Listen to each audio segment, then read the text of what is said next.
صباح الخير حبايبي الحلوين، عاملين ايه؟ صباح الفل عليكم.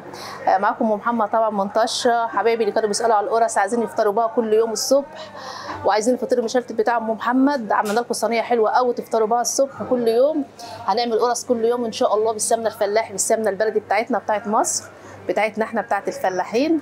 نعمل سمنه قرص حلوه كده، ونعمل فطير مشلتت، ونعمل صينيه فطار حلوه كده لحبايبي اللي بيحبوا يفطروا الصبح عند ام محمد. كل شغلنا طبعا بالسمنه الفلاحي، الكحك بتاعنا، البسكوت، البوتيفور، الغريبه، كل شغل طشه معروفه طبعا بالسمنه الفلاحي بتاعتنا احنا بتاعت البلد.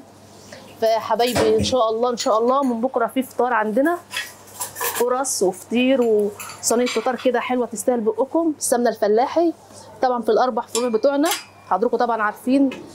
طشه لها 4 فروع، في خليفه، في شهبوط، في الدفاع، في الخلديه، الفرع الجديد.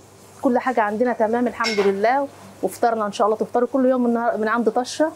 احلى حاجه واجمل حاجه طبعا من طشه. عندنا الجبنه القديمه بتاعتنا احنا، الجبنه بالمش بتاعنا احنا، الجبنه القديمه بتاعتنا. عندنا العسل، عندنا القشطه، عندنا كل حاجه جايه من عندنا، من الريف من عندنا.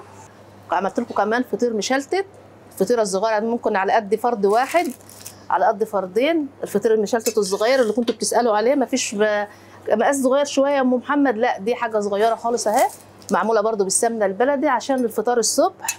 لو فرد واحد عايز يفطر ولا حاجه، حاجه جميله خالص بالسمنه البلدي اهي.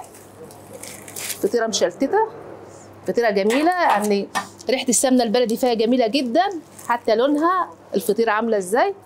الفطيره البلدي بتاعتنا، الفطير المشلتت بتاعنا الفلاحي. الفطير المشلتت النهارده للفطار اهوت، لو فرد واحد ولا حاجه عايز يفطر في طشه. عملنا القشطه الفلاحي، عملنا الجبنه القديمه بتاعتنا، العسل، القرص اللي انتوا بتسالوا عليها دايما وتقولوا يا ام محمد القرص بتاعتك عايزين نفطر منها. القرص موجوده، هتبقى يوميا معاكم في طشه، يعني احنا هيبقى عندنا فطار كل يوم دايم معانا في طشه بالحاجه الجميله ديت. طشه فلاحي من الفرن على طول، حاجه فريش من الفرن على حضراتكم على طول، وبالف هنا وشفا، وتنورونا في طشه. طشه كانك في مصر.